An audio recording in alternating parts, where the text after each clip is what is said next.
It is I, Coach Jay, and I'm so grateful that you're here. I'm excited that you're here with me and that you are interested in what I have to say. I am so appreciative of your attendance here, whether you are here live with me or if you are watching the replay. I thank you for being here with me. So let's get into it. So, Monday we talked about accountability, Tuesday we talked about organization, and today we're going to discuss boundaries. Boundaries. So, just like I asked in the comments area, what are you allowing to into your space that you can prevent from coming into your space? So let's talk about what boundaries are. Boundaries, or a boundary, is a line of demarcation that limits an area, or it's a dividing line that prevents someone from crossing it one way or the other. So my question is, what are you allowing in that you actually have the control to prevent from coming in? Do you allow people to make demands on your time and your energy, your talents, or your expertise? Or do you protect yourself from the draining that can happen if you allow people to go further than what is best for you? So, a transparent moment for me, my pastor actually helped me with this. It is something that I have been rolling around in my head for quite some time, and I was trying to figure out how to actually verbalize it so that it didn't come across as too aggressive, and so that people really understood what it was that I was trying to get across.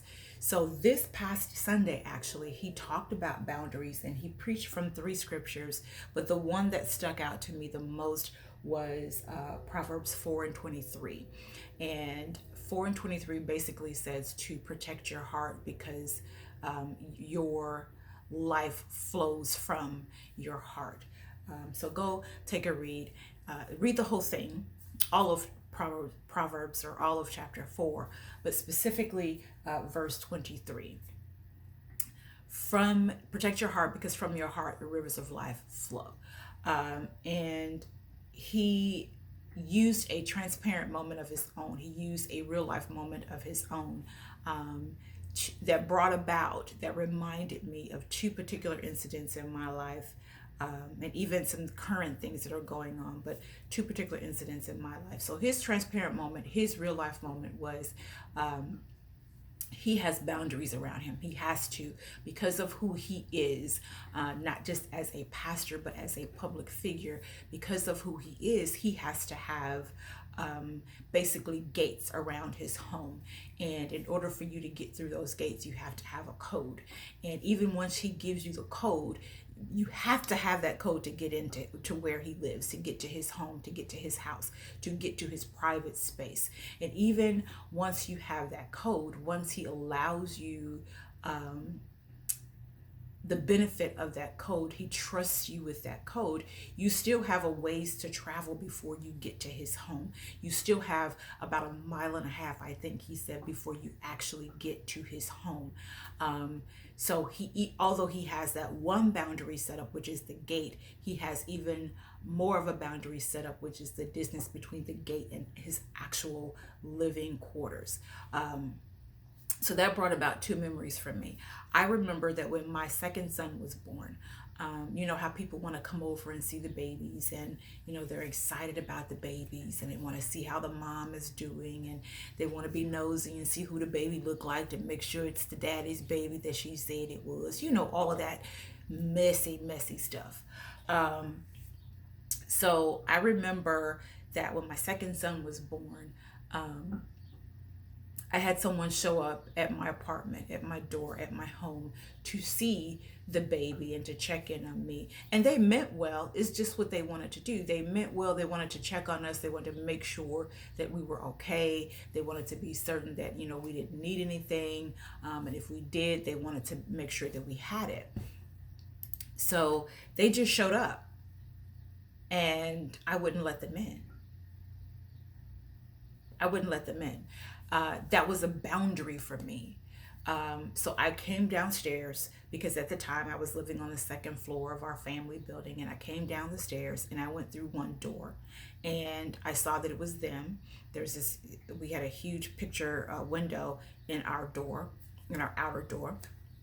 And I saw that it was them, and I went to the door and I said, hey, spoke to him, how you doing? What's going on? What's up? Oh, I just came by to see you and the babe. No, I'm sorry. We're resting.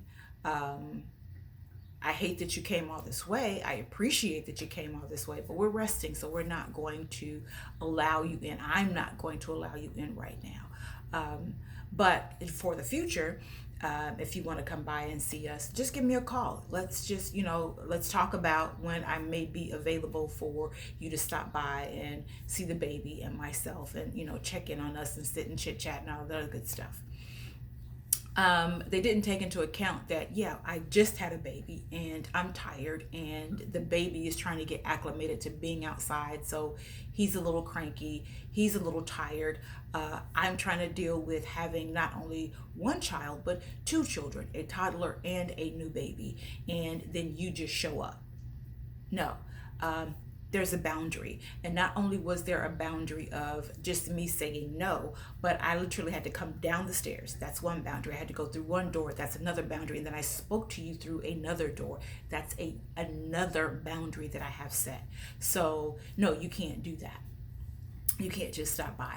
And then another incident that I remember is that when my husband and I first got together, he was in the habit of just dropping by people's homes. He wanted to just say, stop by and say, hey, how you doing? So we would drive out to these people's homes, and sometimes they were there and sometimes they weren't there. And sometimes they were trying to figure out why we were there. Why did we just drop by?